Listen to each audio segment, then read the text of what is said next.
Hi, I'm Kaustubh. So inside the Azure Data Lake Gen 2 storage account, I've created for three containers, which is bronze, silver, and gold, based on the medallion architecture. So inside the bronze folder, we have the candidates.csv file, which is present, and we are gonna incrementally load this to the Databricks based on the autoloader command. So most important thing that we need to consider is Databricks is a separate application, and Azure Cloud is a separate platform, and Data Lake Gen 2 is a separate application inside Azure Cloud. So we cannot access directly Databricks through Azure Data Lake Gen 2. We need to provide certain permissions, certain access controls to Databricks environment from Data Lake Gen 2. So there is a particular resource inside Azure Cloud Platform which helps us connect Data Lake Gen 2 and Databricks. That is nothing but Databricks Access Connector. So it helps the Azure internal resources to connect to Databricks. So if you could see here, this resource ID is actually useful in order to create that connection. And the most important thing we need to make sure is after we create the access connector for the Databricks workspace, we need to provide the permissions inside Data Lake Gen 2, which which is like storage blob data contributor. So which means the Databricks can read, write, and also perform modifications to the Data Lake Gen 2 storage account. And so this is the user. I've given user permissions to my user, who is I'm an admin.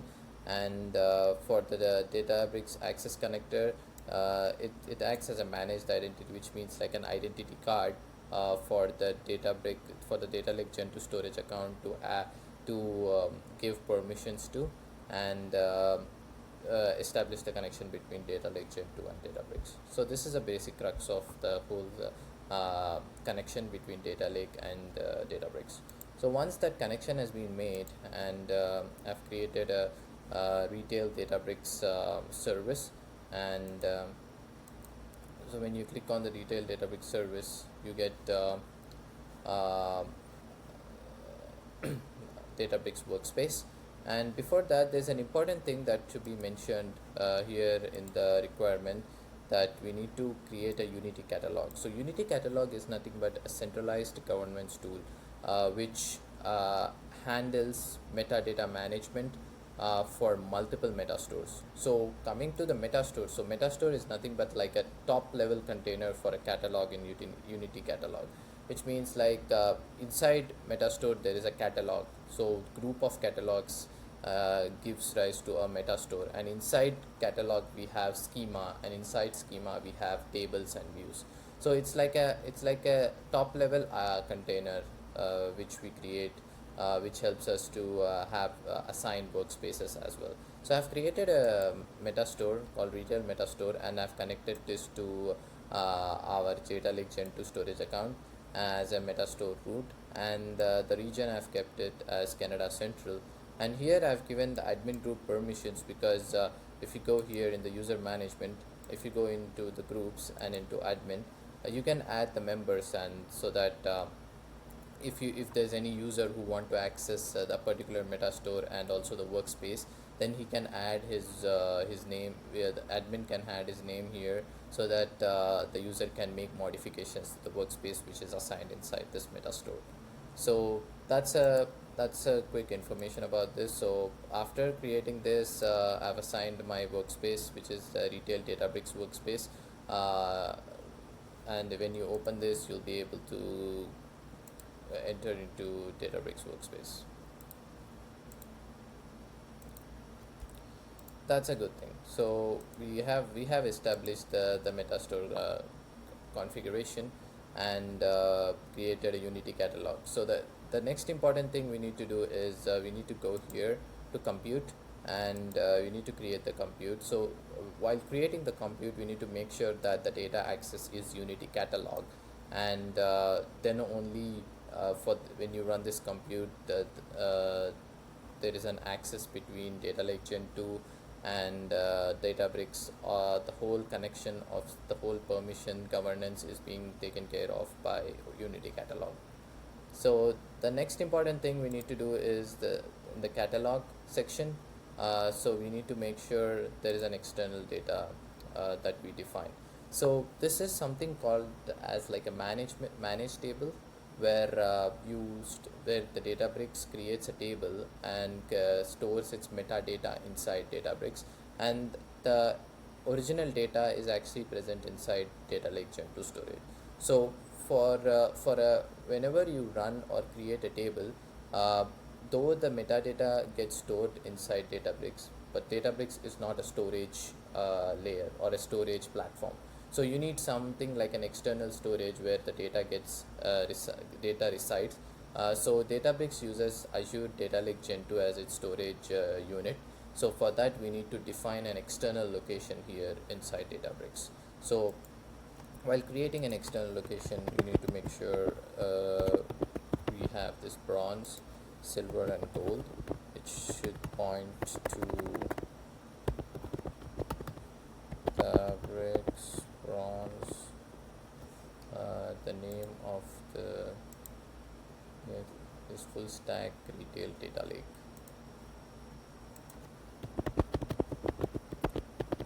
Full stack retail data lake.dfs.windows.net. And I've created a storage credential. I'll let you know about this credentials. So this credential I've created with K1 cred by giving the access connector information. So this access connector information is gathered from here, this one. So based on the resource ID, I have given the access connector information here. So this credential is used to access the Data Lake Gen 2 storage from Databricks. So we create the same as for silver layer.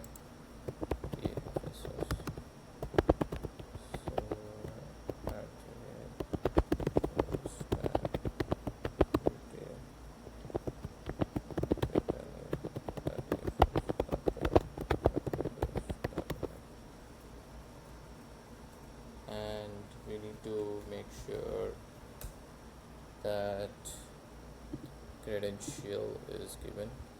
Perfect. This is created, and we need to give final code external ADFSS code full stack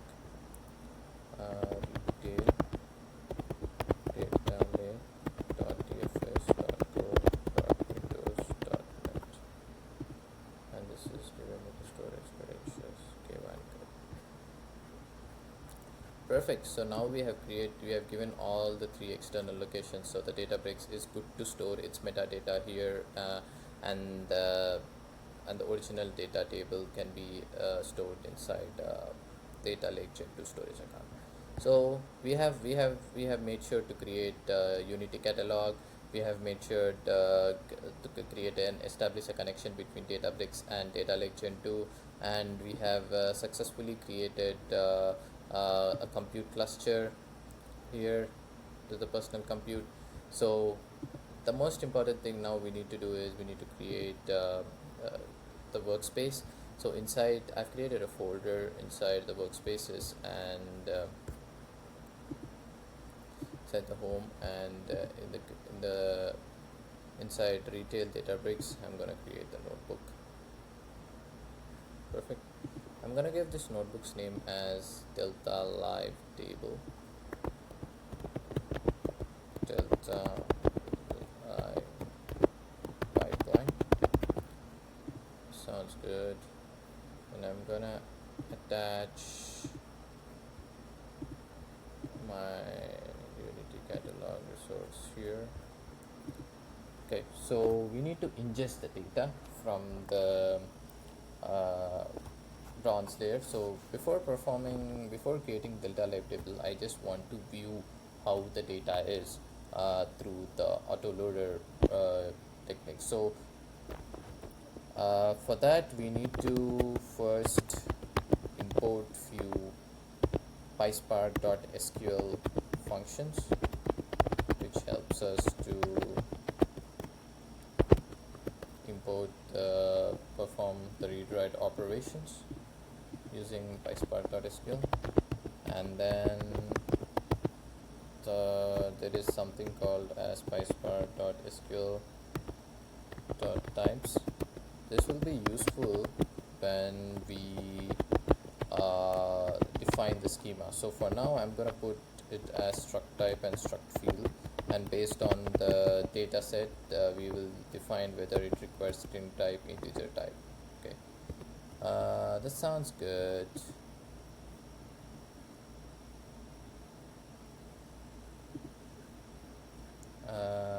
Going ahead with the other thing. Okay, so now we need to do the autoloader operation. So autoloader is nothing but it incrementally loads data into the data pipeline, which can be like which eventually performs batch processing or stream processing of the data, which means like let's say when you have a folder and you would have to process that file, which might be a batch processed file or the stream processed file.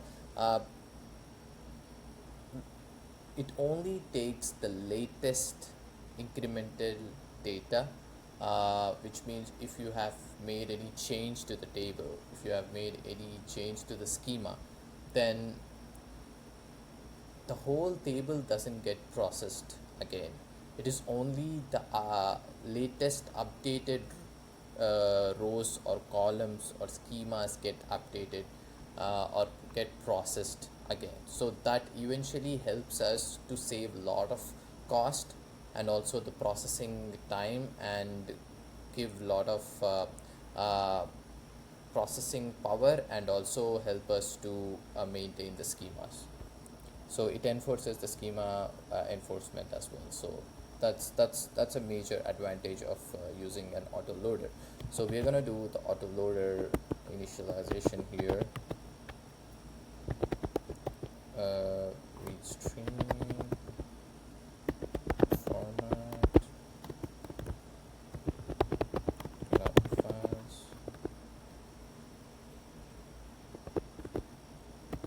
dot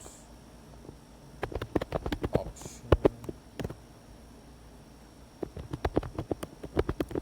cloud files dot format CSV. The file format is CSV, and I'm gonna give the schema location. One good thing about Databricks is it gives auto commands, which means whenever you try to execute a command, it auto generates or completes the command. That's a good thing about, but we need to make sure that there's any if it's recommending a wrong command. Sometimes we eventually press tab and go with the command which Databricks suggests, and that pops up an error. So we cannot afford to lose getting the errors because of the processing cost which we get while we process the Spark application. So that should be made sure and taken into consideration.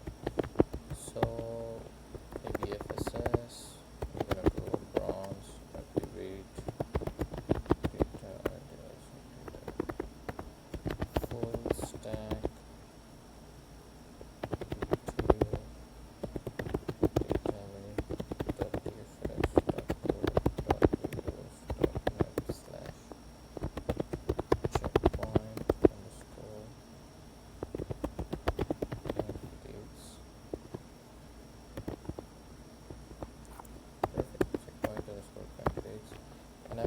it as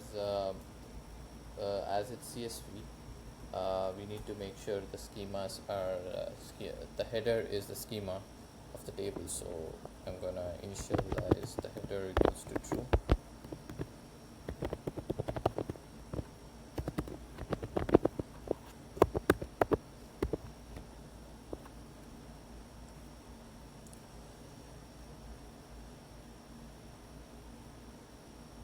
And the most important thing is if we load, we have to know APFSS bronze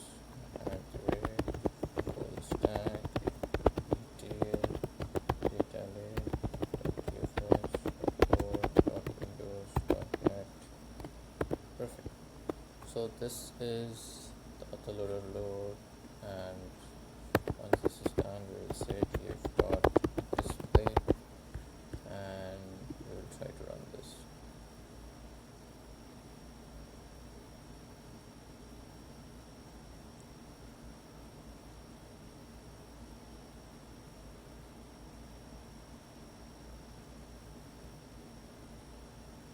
Right, the Spark jobs are running.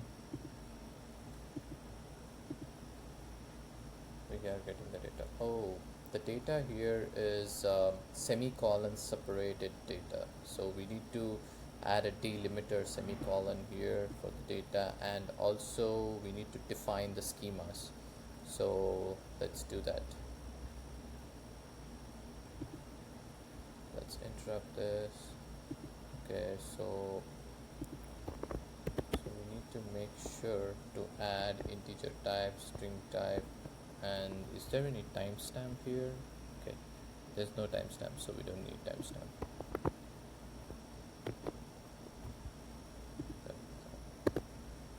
Okay, let's run it, and then now I'm going to define the schema. Candidate underscore schema equals to struct type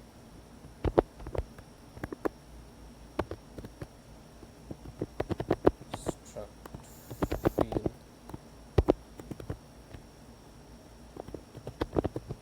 first name and string type is true, comma, and next one is email, last name, email, application date. Okay, it suggests good. Okay, last name, email, and phone number is not, its application date. Its application date. Is it the string type? Okay, this is string, this is string, this is string. Application date. Okay, I would take this also as string type. And country, I would give it as string, and years of experience as integer. Okay.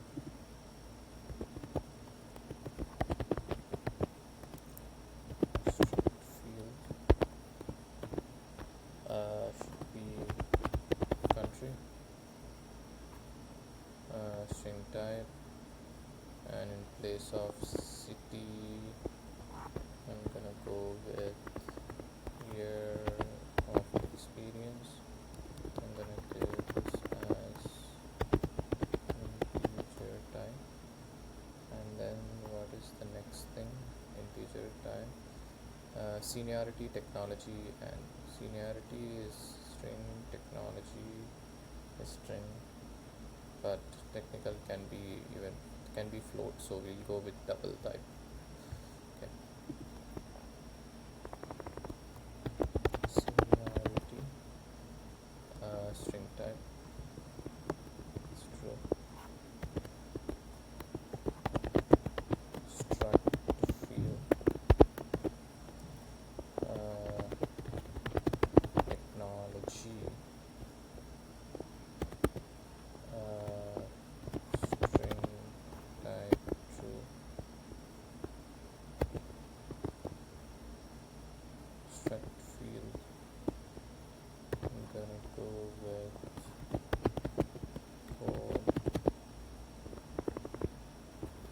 challenge score or score code challenge score. Yeah, code challenge score. There is a space. Okay.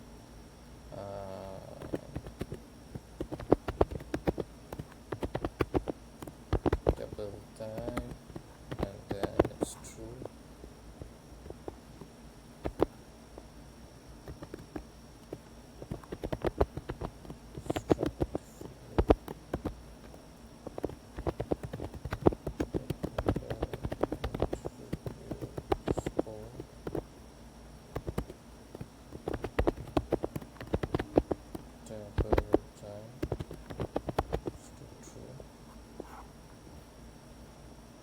Okay, looks good. So the score, we have defined the schema. Perfect. We have defined the schema, and we need to make sure the schema is included here. So I'm gonna go down, and we need to make sure the schema is candidate underscore schema. And the other thing we need to make sure is as it's a semicolon separated data, we need to give delimiter as semicolon. That looks good. Let's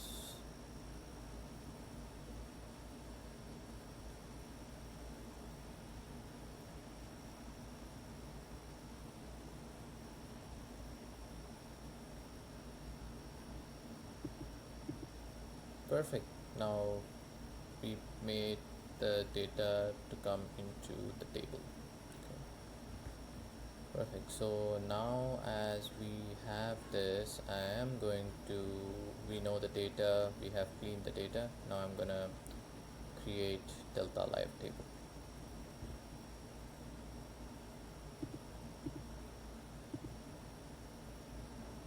Perfect. So I'm gonna initialize, there's a library called import DLT. So Delta Live Tables is a great technique. I mean, it is also referred as declarative pipeline, which means the developer or a person who's building the code, he can just concentrate on the Python and SQL coding and code optimization. Rest everything is looked after by the Databricks, right? From the data governance, data quality, schema evaluation, everything is taken care by Databricks. So that's a very good initiative from the Databricks company, where using the Delta Live Table, which eventually gives a lot of room for the developers like us to put more concentration and focus on the code rather than thinking or worrying about the data quality. So Delta Live Table generally contains streaming tables, views, and materialized views. So in the streaming tables, it is nothing but it creates a table which takes the streaming data. So the greatest example would be the autoloader. The ingestion of the autoloader concept generally works under the streaming table. So streaming table is very much used for the autoloader operation inside Delta Live Table. And there is something called as views. That views are generally used as like an intermediate transformation table, which means you don't get a physical table inside the catalog, but the operation does get performed, and you can use that view to all the materialized views which we create eventually from that view. The most important example of the view could be the filter techniques which you can apply. So in our project we are going to do that, where we have a filter to be performed, where earlier we have discussed. So the code challenge score and technical interview score should be greater than 7, then only the person is to be hired. So when we create a materialized views, we take the filter technique which we applied from the views and then go into the materialized views. And when we create a materialized views tables, then we get a physical table in with the higher filter on the catalog. So we're going to do that. So firstly we have to create the streaming table. So we are going to initialize the import DLT. We have the schema is present here, so we need to define the DLT table here. So the stream table DLT dot table,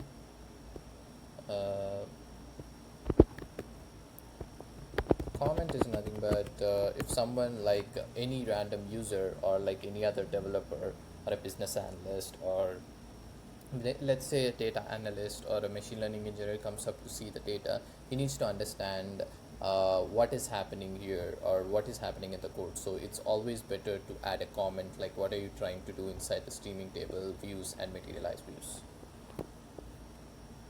So I'm gonna put this as raw data from the bronze layer. That would be says comment, and then there's something called as table properties where you give the quality, and the quality's name is bronze. And then I'm gonna give the name of the streaming table as candidates underscore. As we get the raw data, let's give it as raw. And then so the stream table in the Delta Live table works with the function definition similar to Python. So we need to define the function, and inside the function we need to include the autoloader related read command, and then return the df, so that whenever we start the Delta Live table pipeline, we get that output directly to the Delta Live table. So the name of the function should be same as the name which we define here. So candidates underscore raw, and we need to make sure this is under this, and this is under this. It's just like Python is a case sensitive language, so we need to make sure that the indentation is right, and thing looks good.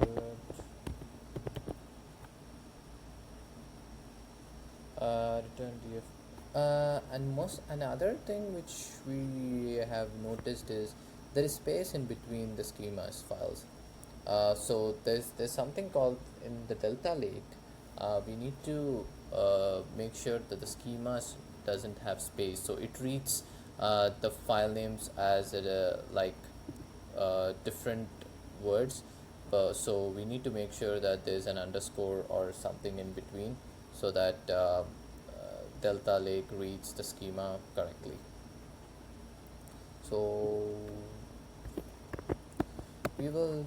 there's something called the with column renamed command, where we can change the column name from first name to first underscore name, and then process it. So that's a great technique which we could do here.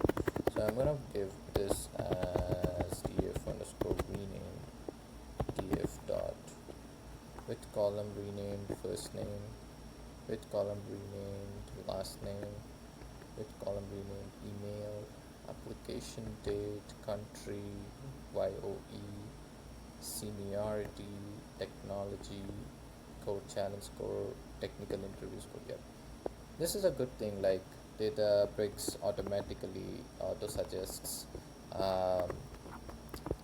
the rest of the code. It helps us to concentrate on the code logic rather than multiple repeating the same command again and again.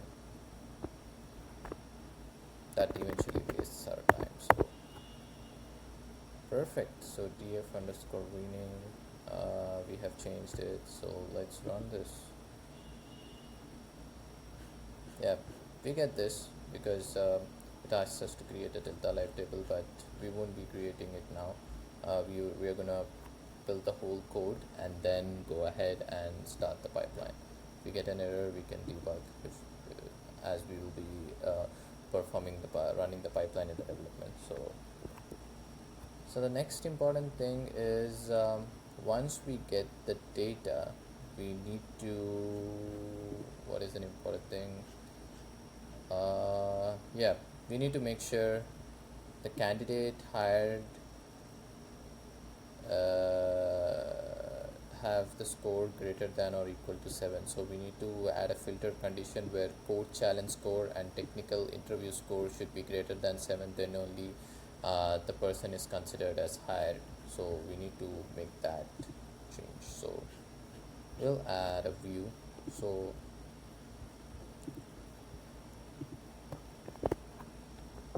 it is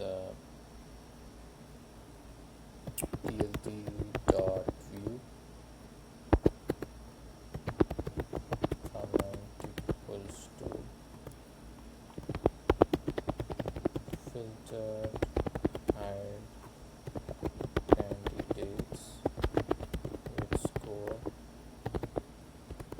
greater than or equal to 7. And the other thing I want to mention is we have cleaned and renamed, so I would say cleaned and renamed data. That looks good, and we have to define a function. So I would say hired candidates.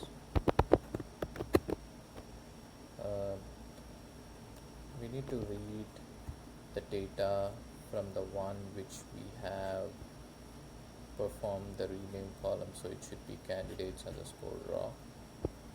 So df equals to tld dot read candidates underscore raw, and then we need to perform the filter condition, but I will take it df underscore filter equals to, let's say df underscore filter equals to df dot filter.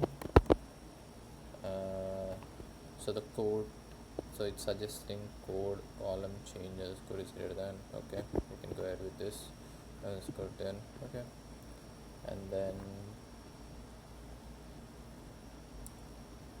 we need to go ahead and return df underscore filter,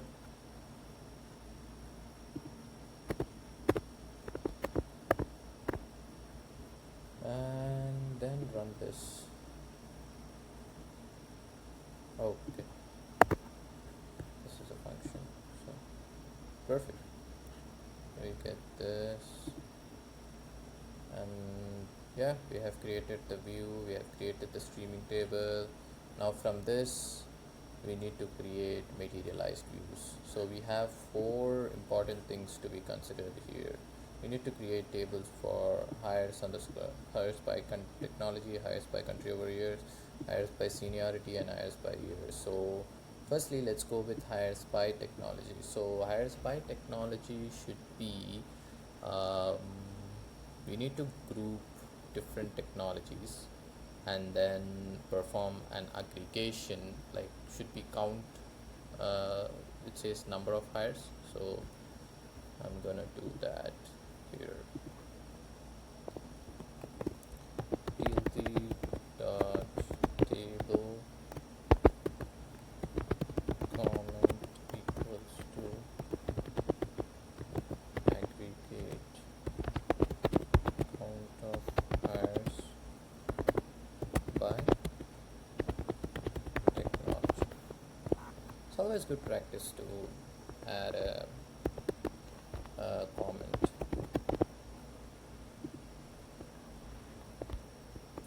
And I would like to get all the data in the gold layer, because we are performing aggregation based on the medallion architecture.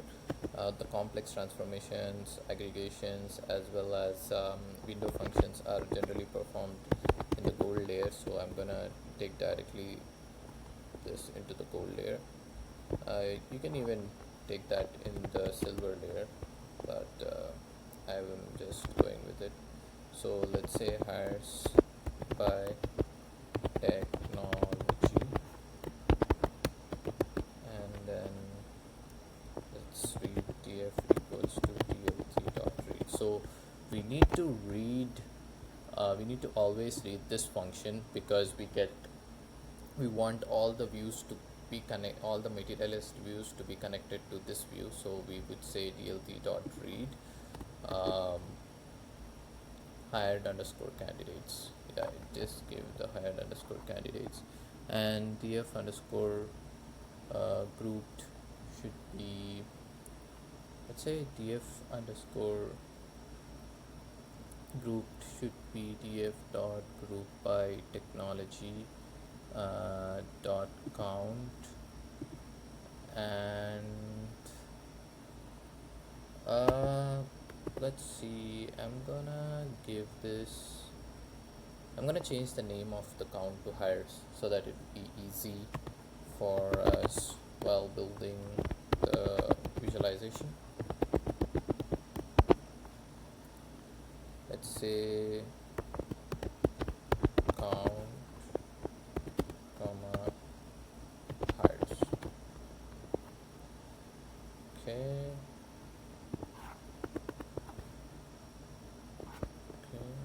So now we need to return df underscore root. Okay, perfect. Or I would say df underscore tech, renamed df underscore tech.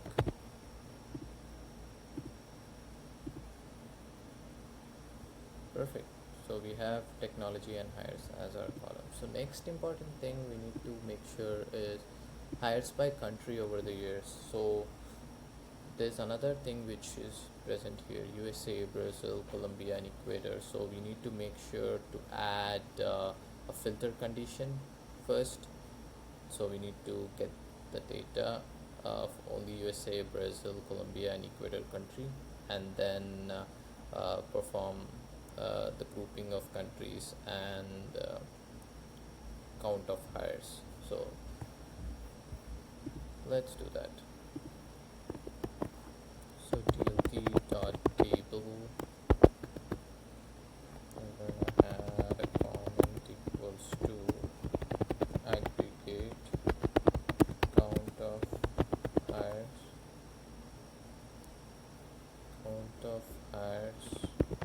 by country and application years for selected countries. There should be USA, Brazil, and what was it? Colombia and Ecuador. Colombia, Ecuador.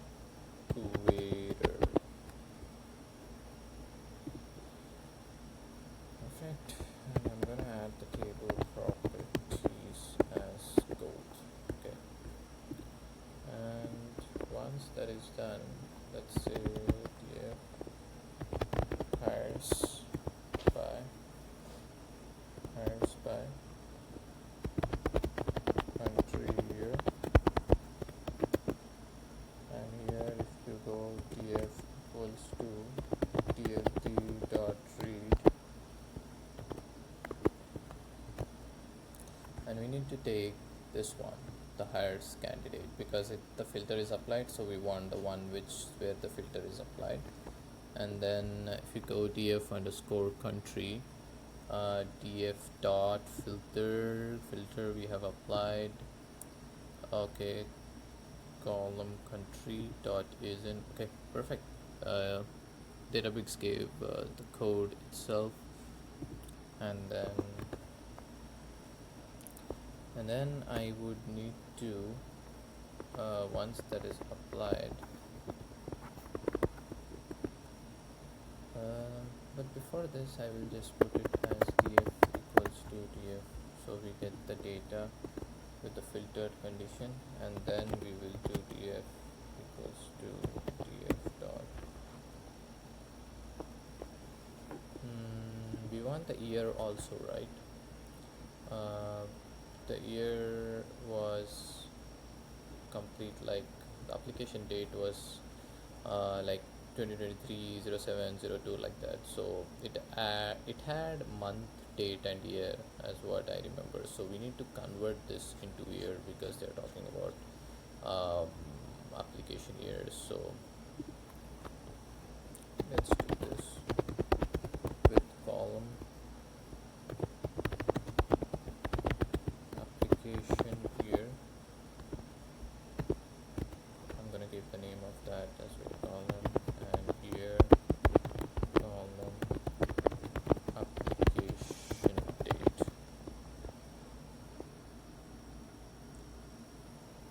Perfect, this looks good.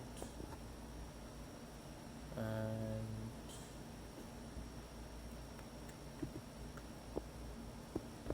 say I've put this as rename, and then, or else I can directly do here column date dot group by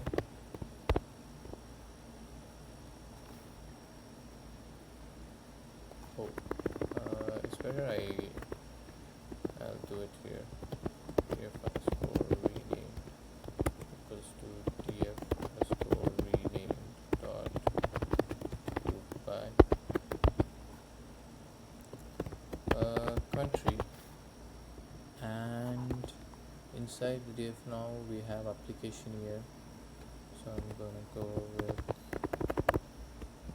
group by country and application year, and then count with count renamed, okay, as hires, and then I'm gonna do return df underscore rename.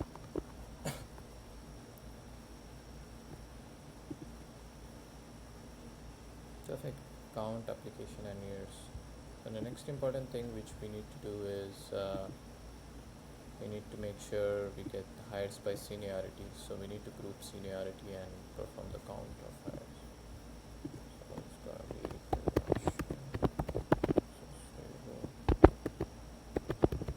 comment equals to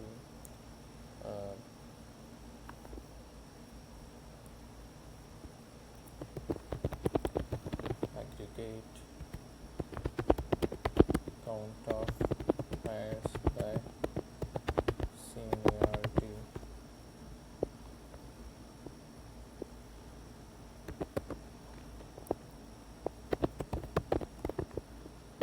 table properties quality code df equals to hires by seniority. We are taking hires underscore candidates function, and then we're gonna go df underscore seniority equals to df dot group by count. Okay, perfect. And this is this looks good. Seniority, the count, column renamed as count. Okay, we had seniority and hires data. And next important thing is the last one is hires by year. So we need to get that up and running as hires by year tlt.table comment equals to aggregate count of hires by year. It's saying it's application here. We have made that change, right? table properties is quantity gold. Let's see, we add a comma here, and then the function should be hires by here, where df equals to dft dot read hire candidates, and df underscore here equals to df dot group by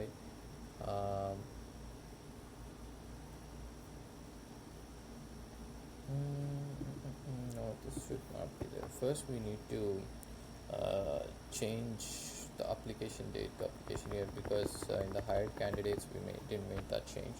So I'm gonna go with column application underscore year, comma year, column of application date. This is perfect. And now when we get that, we will do df underscore year equals to df underscore year dot group by application year, count of years, and then we're gonna do df underscore year. Okay, perfect. We have defined application year and hires, and we have done 4 materialized views, one view where we perform the filter and the autoloader code through streaming table. We have defined schema. Yep, everything looks good. So as mentioned, they have mentioned here an important criteria is make sure you stop your personal compute cluster before running your Delta Live table, otherwise it will fail. So I'm gonna stop this, terminate this.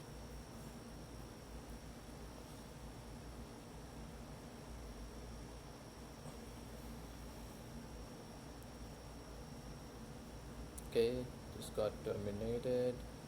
Let's go to jobs, let's go to this, and here let's say ETL full stack pipeline, ETL full stack pipeline, and we're going to go with advanced triggered, because whenever we triggered, only the pipeline should run, it should not be continuous. And this is the file location, in the users, in the retail we have our pipeline. Are we referring to Delta Live pipeline which we created? And the Unity catalog, I am going to send detail catalog, and I want all the data to be materialized views table should be present inside gold. And I think the cluster size they told as the fixed size. Yeah, the fixed size, minimum and maximum to be 1, and the worker node ds3 b2 worker. Okay,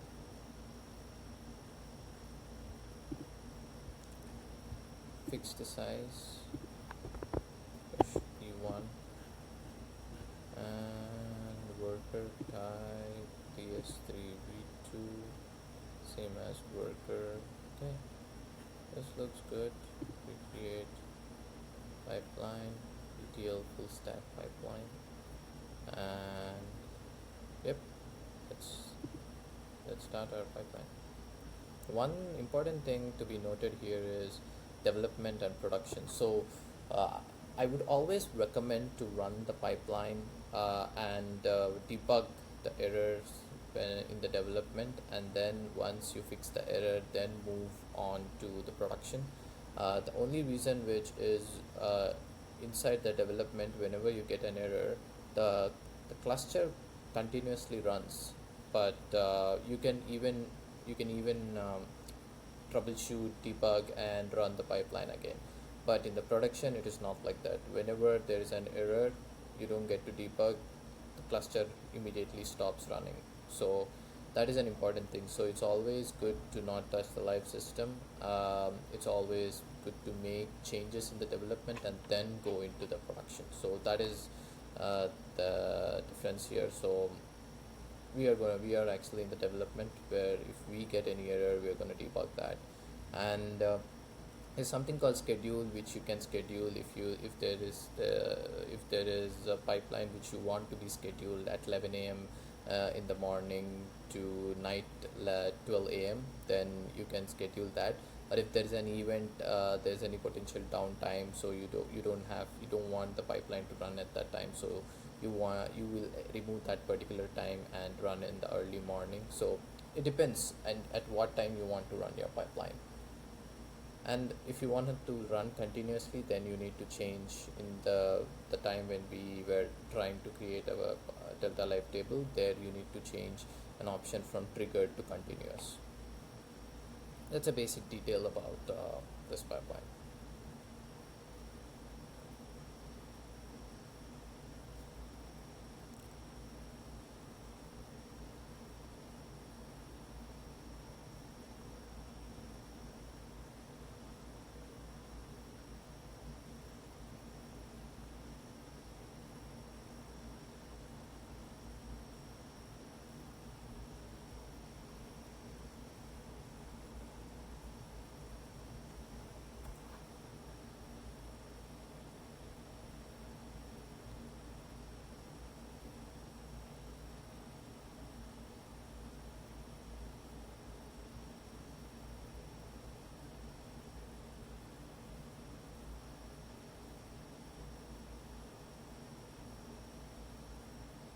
As we are using fixed size, there's a lot of competition for the cluster. That's the reason it's taking a lot of time. It's waiting for the resources.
Yep. So the resources are found out and we are initializing.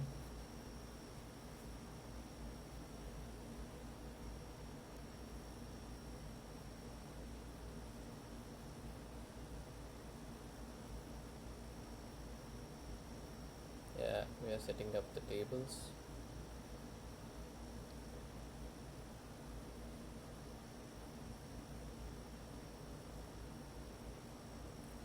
Yep, so this is the graph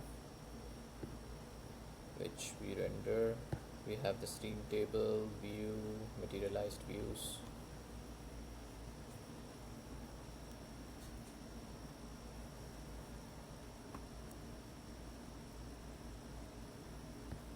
We have 50k records.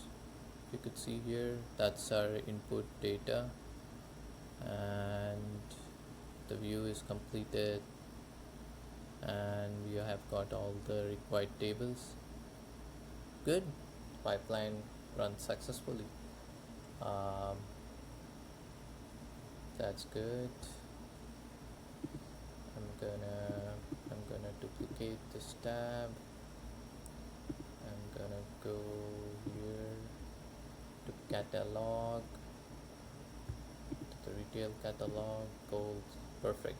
We have all the data which is generated. Perfect. Now the next important thing is we need to perform visualizations in those. So they told we need to they expect us to use the Databricks and Azure storage account. So I'm gonna go and create the visualizations here.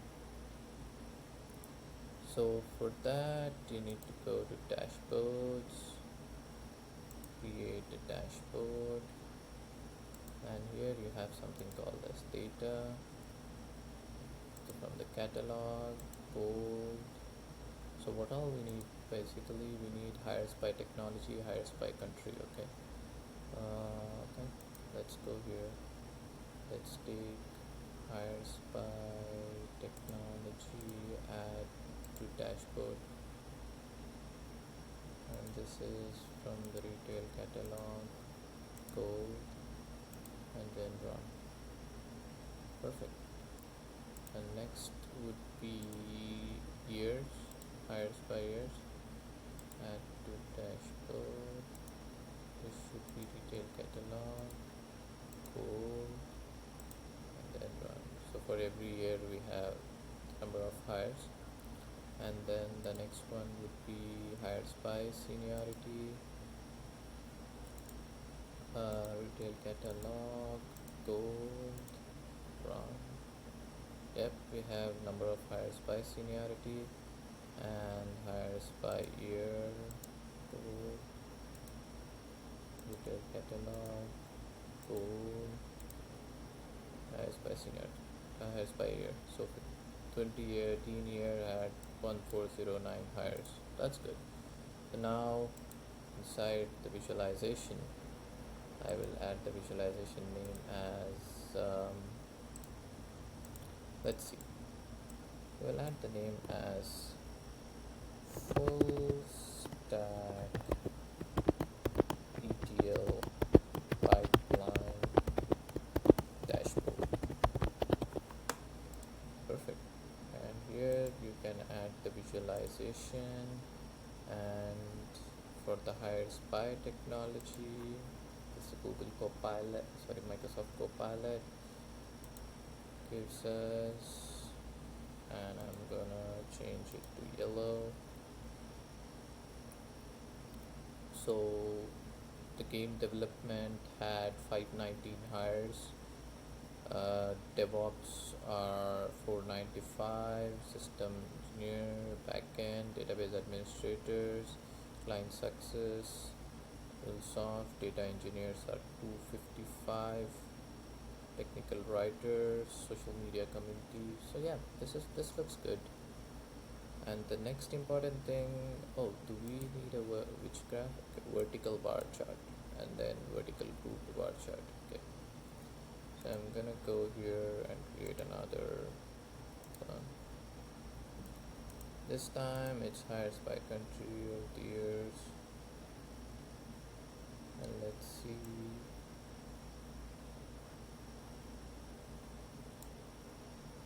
Hires by country and year. Let's see.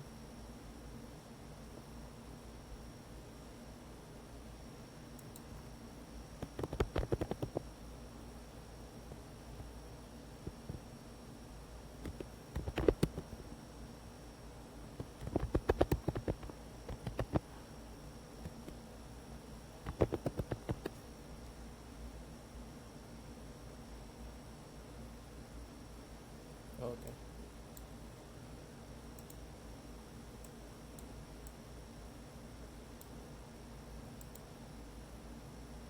Well, it should not be hires by technology, it should be hires by country.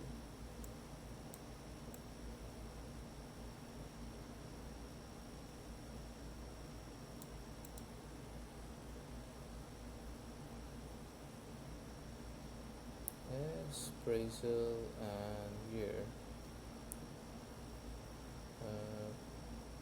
But I would wanna go.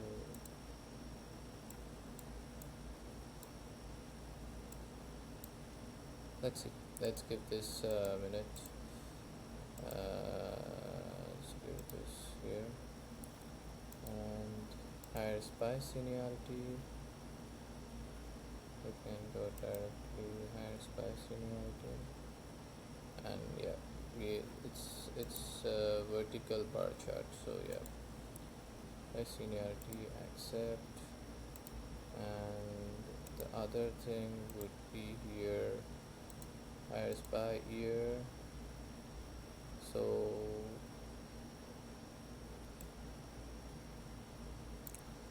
here I'm gonna put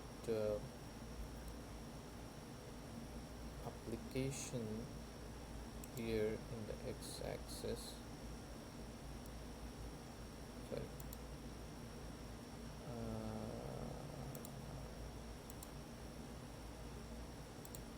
Hires in the y-axis and application here in the x-axis.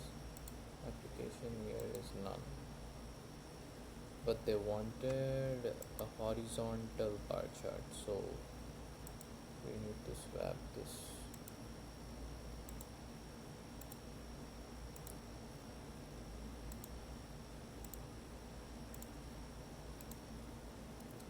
In fact, I'm gonna give this as red, and I'm gonna give this as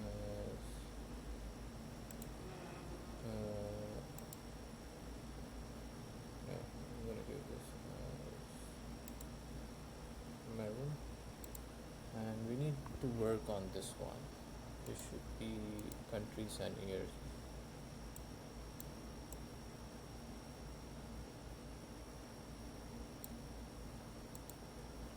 To add a bar chart on the x-axis, we would need application here, that is none, and then we need to put hires as the sum. We need to even add a tooltip as country.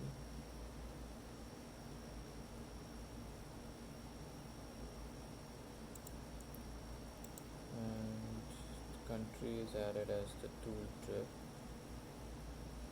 So there are 8 hires in the using, and I'm gonna go with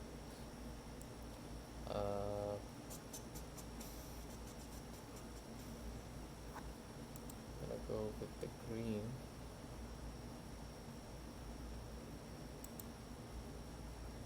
And then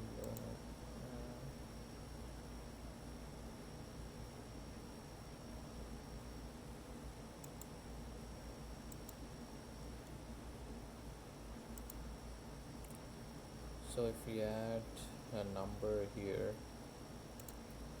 I would probably go with this number or this one, or maybe this one. No, this one should be fine. Okay. So we have for equator number of hires by country and year. So in 2018 equator we had 1 hire. From Brazil we had 9, 7, 6, and this looks good. And yeah, so 2022, and this one I'm gonna put as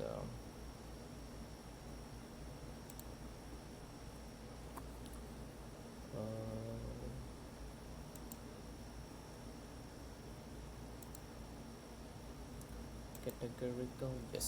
So if we add categorical, it's gonna come here. So yeah, so perfect. So we have the dashboards created for 4 different charts. This is vertical chart, grouped vertical chart, and the horizontal chart. And this is for hires by technology. And oh, sorry, what has happened? Yeah, this is for hires by technology, and this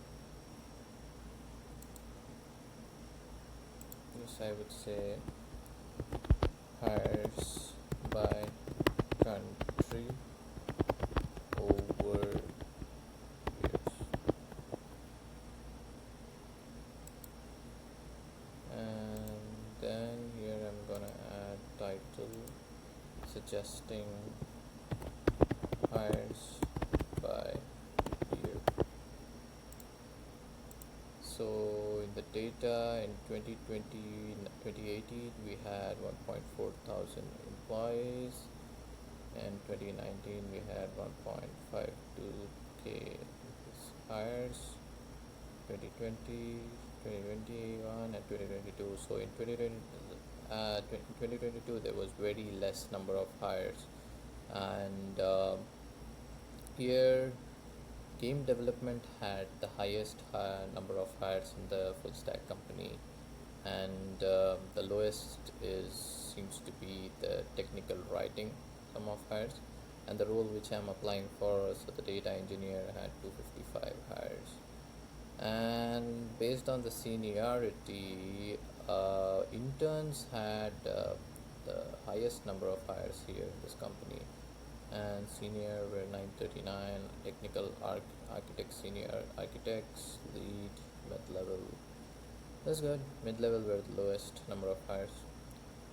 Yep. So this is the pipeline which got successfully run, and this is the dashboard which we have done. So based on the requirements, we were able to build the ETL pipeline using autoloader to ingest data into the Delta Live Tables. We were able to create dashboard with the specified charts to visualize the required metrics. Thank you.